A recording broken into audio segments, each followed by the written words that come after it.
सदगुरु कबीर साहिब जीव को हंस कहते हैं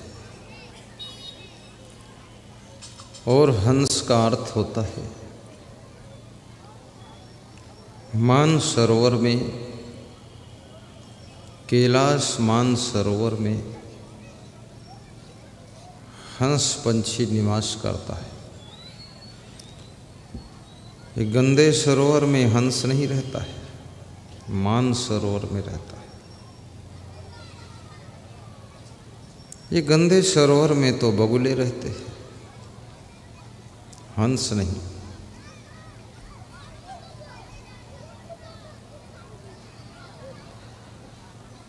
और हंस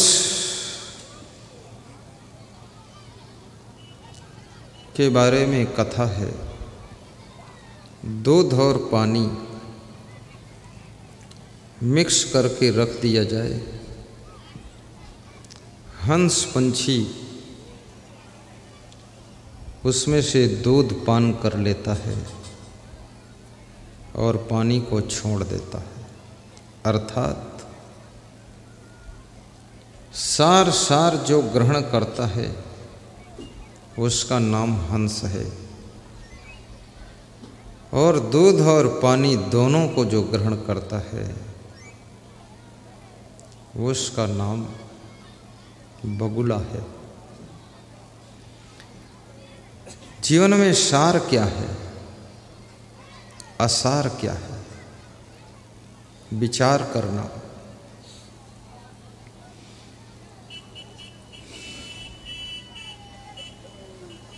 संसार में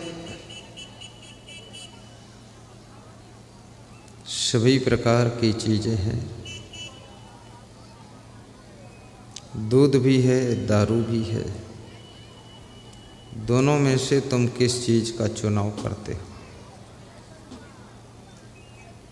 दोनों को पीने के लिए स्वतंत्र हो।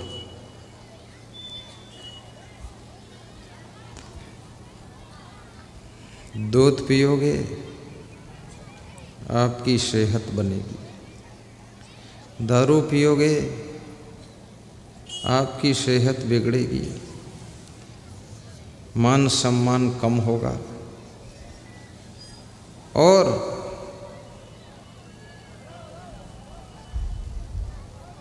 आपका पैसा भी बिगड़ेगा। इस बिहार प्रदेश में शराब बंद हो चुकी है। अब मुझे उम्मीद है यहाँ बहुत कम लोग शराब पीते होंगे, क्योंकि शराब मिलती नहीं है।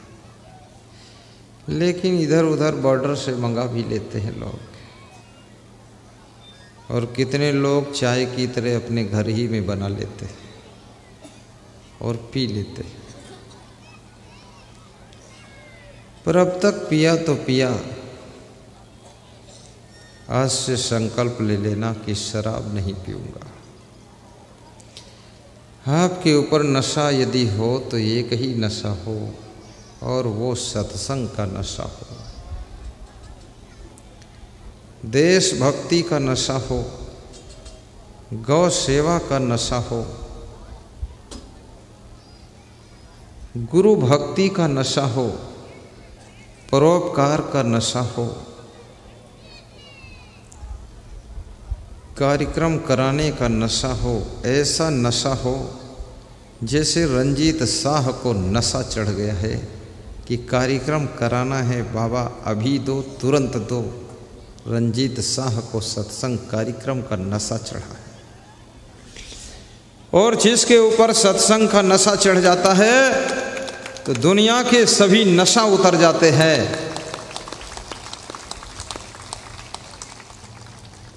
और ये सत्संग का नशा हनुमान जी के ऊपर भी चढ़ा था, ये नशा राम और कृष्ण के ऊपर भी चढ़ा था।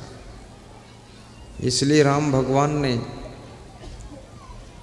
शिवरी के आश्रम पर पहुंचकर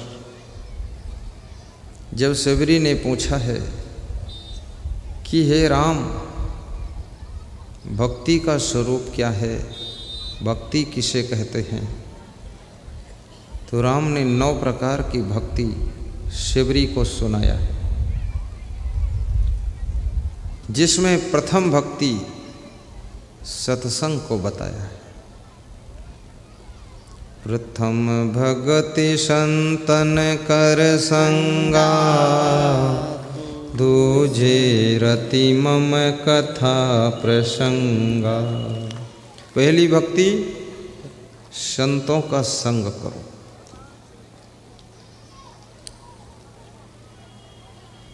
संत तो किस प्रकार के संत का संग करो? जो संत लंगोटी का पक्का हो, जिसकी लंगोटी ढीली ढाली है, जिसकी लंगोटी का ठिकाना ही नहीं कि कब लंगोटी खोल दे। ऐसा संत नहीं चाहिए। लंगोटी का कच्चा, लंगोटी का पक्का होना चाहिए।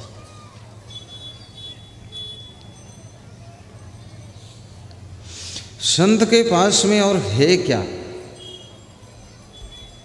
संत के पास में मुख्य रूप से तो लंगोटी ही है। और जो संत लंगोटी का पक्का है, वो तुम्हें जिस बात का आशीर्वाद देगा मन से, आत्मा से, फिर उसका आशीर्वाद भी फलित हो जाएगा। लंगोटी का पक्का होना चाहिए। और लंगोटी का जो पक्का होता है उसे ब्रह्मचारी संत कहते हैं। क्या कहते हैं? ब्रह्मचारी संत। और जो लंगोटी का कच्चा है उसे क्या कहते हैं? उसे भोगाचारी संत। कभी कभी भोग भी भोग लेता है, जैसा जहाँ दांव मिल जाए। जय बजरंगबली निकल गया न जाने किस गली।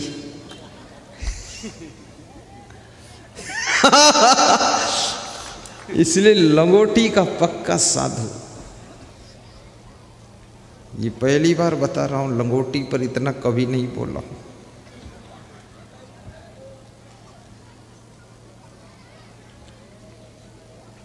और गृहस्थ को एक पत्नी व्रत, एक पति व्रत का पक्का होना चाहिए। ये सबसे बड़ा व्रत है, सबसे बड़ा उपवास है। गृहस्थी के लिए सबसे बड़ा त्याग और तप है, उपवास और व्रत है। एक पति व्रत, एक पत्नी व्रत। हाँ, तुम्हारी पत्नी मर गई कम उम्र में तो जरूरत है तो दूसरी शादी कर लो, लेकिन पत्नी जिंदा है, मजबूत है, ठीक ठाक है, बूढ़ी नहीं है, कमज़ोर नहीं है, फिर भी 2-3 उपपत्नी रखा है, ये बहुत खतरनाक है।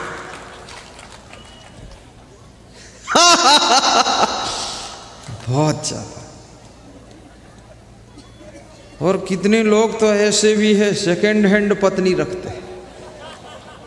अभी तो सेकेंड हैंड गाड़ी लोग खरीदते थे, सेकेंड हैंड पति, सेकेंड हैंड पत्नी। ये सब क्या कर रहे हो? ईश्वर और परमात्मा भी क्या सोच रहा होगा कि घोर कलयुग आ गया है, ये लोग क्या कर रहे हैं। और एक पति व्रत, जो नारी पति व्रता है, जो पुरुष पत्नी व्रता है, तो ये समझ लेना वो गृहस्थ आश्रम का तप कर रहे हैं। ये तपस्या है, क्योंकि मन तो डामाडोल होता है। भजन में सब लोग गाते हैं कि ये मन बड़ा चंचल है, कैसे इसे समझाऊं, और जितना इसे समझाऊं उतना ही मचल जाए। ये भजन बड़ा मज़ेदार है। भजन कह रहा जितना इसे समझाऊं उतना ही मचल जाए। इस मन के लिए मन को जितना समझाता हूं उतना ही ये मचल जाता है। तो समझाना ही बेकार है, बिना समझाए ही रखो इसको, क्योंकि जब समझाने से और ज़्यादा मचल रहा है तो इसको ना समझ ही पड़ा रहने दो। कम से कम मचला है, और जितना समझाओगे उतना ज़्यादा मचलेगा। तो इसको टच मत करो, पड़ा रहने दो, ऐसा मन है। फिर मन के बारे में ये भी कहा गया है कि मन यदि इसको तुम बस में कर लो तो तुम्हारी सब मनोकामना ये पूरी कर देता है। मन को यदि बस में कर लो तो ये मन ही तुम्हारी मनोकामना पूरी करने लग जाता है। और यदि तुम मन के बस में हो जाओ तो इस संसार में तुम्हारी कोई कामना पूरी होने वाली नहीं है, क्योंकि मन की भूख कभी समाप्त नहीं होती है, आदमी की जिंदगी समाप्त हो जाती है।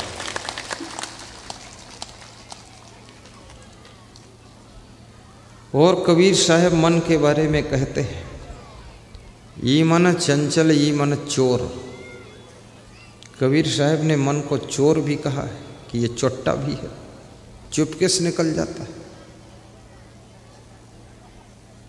अभी तुम यहाँ सत्संग में बैठे हो, मैं देख रहा हूँ कि तुम सत्संग में बैठे हो, सब लोग देख रहे हैं तुम सब लोग सत्संग में बैठे हो,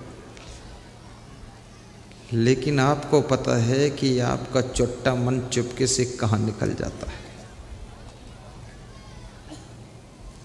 हालांकि अन्य लोगों की अपेक्षा आपका मन बहुत अच्छा है, बहुत अच्छा है। क्यों अच्छा है?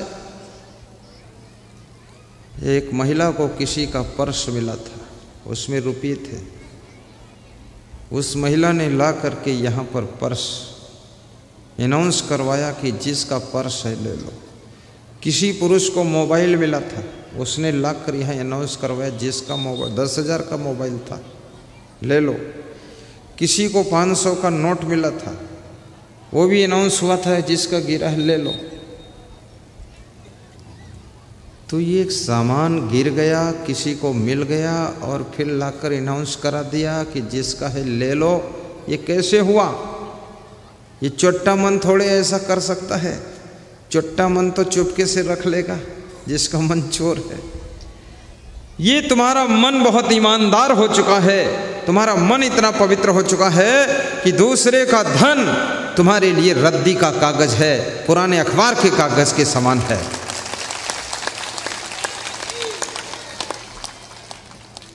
और जिसके अंदर इतना बड़ा त्याग आ गया है उसे तपस्वी कहा जाता है।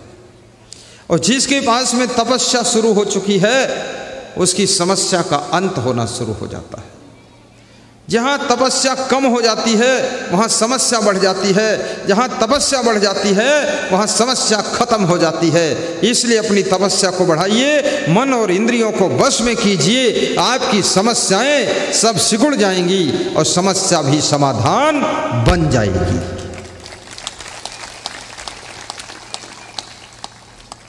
विद्यार्थियों का मन भी चंचल है, पढ़ने बैठते हैं तो कुछ याद नहीं होता है।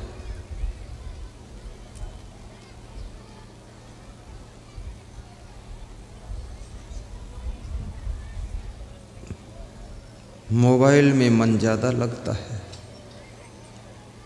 माता पिता समझाते हैं तो गुस्सा आती है, और नहीं समझाते हैं तो टीवी में फिल्म देख रहे हैं, धरपकड़ चालू है। माता पिता डांटते हैं तो जहर खाने की धमकी देते हैं कि जहर खा लूँगा। तो माता पिता पूछते हैं रोटी दाल चावल खाने की क्या कमी है जो तू जहर खाएगा? वे जहर खा के मर जाऊँगा। तू मरने को राजी है और इस मन को मारने को राजी नहीं है। आत्महत्या तो वही करते हैं जो अज्ञानी और कायर कुचड़ होते हैं। और माता पिता यदि डांटते हैं तो समझ लेना वो तुमको बहुत मानते हैं। सास ससुर यदि तुम्हारी निगरानी रखते हैं तो वे तुम्हारे मित्र के समान हैं। और पति यदि तुमको कंट्रोल करता है तो तुम्हारा पति तुम्हारे लिए एक अमृत का प्याला लेकर खड़ा है जो आपको कंट्रोल रखता है। और यदि पत्नी तुमको समझाती रहती है नशा मत करना, ये मत करना, वो मत करना, तो ऐसी पत्नी को भी धन्यवाद देना, क्योंकि रत्नावली ने तुलसीदास को समझाया था तो तुलसीदास इतना महाकवि संत बन गया।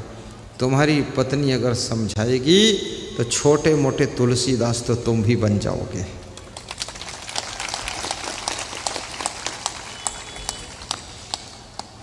लेकिन पत्नियों का समझाना लोगों को अच्छा नहीं लगता है। जिनकी जिनकी पत्नी समझाती है लोग कहते हैं तुमने क्या हमको मूर्ख समझ रखा जो बार बार समझाती है। तो पत्नी भी मन में सोचती है मूर्ख न होते तो समझाना ही नहीं पड़ता। जिस दिन मूर्खता छोड़ दोगे समझाना छोड़ दूंगी। तो पति मुस्कराता है कि तुम हमको मूर्ख ही पड़ी रहने दो, तुम ज़्यादा होशियार रहो। तो अब पत्नी कैसे तुमको मूर्ख रहने देगी, क्योंकि दोनों का जोड़ा लग चुका है। जैसे बैल के जोड़े में कोई गधा जुड़ जाए, अब गधा स्पीड पकड़ता ही नहीं तो बैल तो समझाएगा जरा तेज चल, तो गधा कहता मुझे गधा ही रहने दो। अरे बैल का टाइम बर्बाद हो रहा है।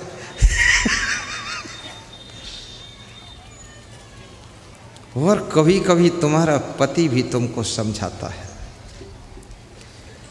और समझाने से जो समझ जाता है उसका विनाश नहीं होता, उसका विकास होता है। और जो समझाने से नहीं समझता है उसका विकास बंद हो जाता है, विनाश शुरू हो जाता है। रावण की महारानी मंदोदरी ने रावण को समझाया था कि नाथ बैर कीजे वाही सो, बुद्धि बल जीत सको जाही सो। हे नाथ उससे बैर करिए जिसको बुद्धि बल से जीत सको। राम से बैर ठान रहे हो, उतनी बुद्धि भी तुम्हारे पास नहीं है, उतना बल भी नहीं है, तुम्हारा वध हो जाएगा पति देव। उनकी नारी सीता को वापस लौटा दो, अपने लंका में सुख से रहो। लेकिन अहंकार समझना नहीं चाहता है, अभिमान किसी की सुनना नहीं चाहता है, घमंड किसी की मानना नहीं चाहता है। और याद रखना, जहाँ अहंकार का, घमंड का, अभिमान का साम्राज्य फैलने लग जाता है, वहाँ विनाश का टाइम निकट आ चुका है। इसलिए अपने अहंकार को ख़त्म कीजिए, घमंड को समाप्त कीजिए, ताकि आपका विकास जारी रहे और कभी विनाश ना हो। उन्नति करना चाहते हो, घमंड के खंड खंड कर दो, अभिमान की चादर को उतार कर फेंक दो, और नम्रता की नदी में डुबकी लगा लो, और विनम्र हो करके सबके साथ में मधुर व्यवहार करो। तुम्हारी उन्नति का द्वार खुलेगा और तुम्हारे जीवन में विकास की वर्षा होना शुरू हो जाएगी।